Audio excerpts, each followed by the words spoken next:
এটি শেষ euro, penalty miss করে আরও যা বললেন রোনালদো। ইউরো চ্যাম্পিয়নশিপের রাউন্ড অফ 16-এর শেষ ম্যাচে স্লোভেনিয়ার মুখোমুখি হয়েছে পর্তুগাল, তবে নির্ধারিত সময়ে গোল করতে পারেনি কোনো দল। শেষ পর্যন্ত ম্যাচটি গড়ায় টাইব্রেকারে, সেখানে 3-0 গোলে জয়ের শেষ 8 নিশ্চিত করে পর্তুগিজরা। তবে ম্যাচটি জিতলেও সবচেয়ে বড় আলোচনা হয় রোনালদোর পেনাল্টি মিস নিয়ে। দলের সবচেয়ে গুরুত্বপূর্ণ সময়ে এসে পেনাল্টি মিস করে বসেন CR7, আর পেনাল্টি মিস করেই কান্নায় ভেঙে পড়েন এই তারকা। সেই সঙ্গে ঘোষণা দেন, এটাই আমার শেষ ইউরো।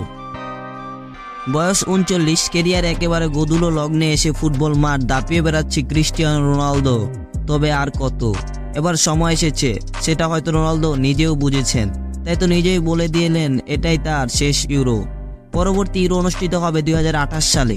রোনালদোর বয়স হবে তখন 43 বছর। পর্তুগালের একটি গণমাধ্যমে জেগোকে দেওয়া এক সাক্ষাৎকারে রোনালদো বলেছেন, এটাই আমার শেষ ইউরোপিয়ান চ্যাম্পিয়নশিপ। আবেগপ্রবণ হয়ে পড়ছি না, সবাই যেভাবে আমাকে সমর্থন করছেন সেটা দেখে আমি আপ্লুত।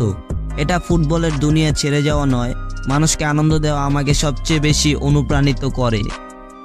এদিকে টুর্নামেন্টের রাউন্ড অফ 16-এর শেষ ম্যাচে দলের গুরুত্ব সময় পেনাল্টি মিস করে বসেন রোনালদো। পেনাল্টি মিস করে হাউমাউ করে কেঁদে ফেলেন তিনি।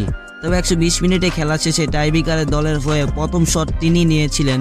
গোল করে উপস্থিত দর্শকের কাছে ক্ষমা চেয়েছেন এই ফুটবলার।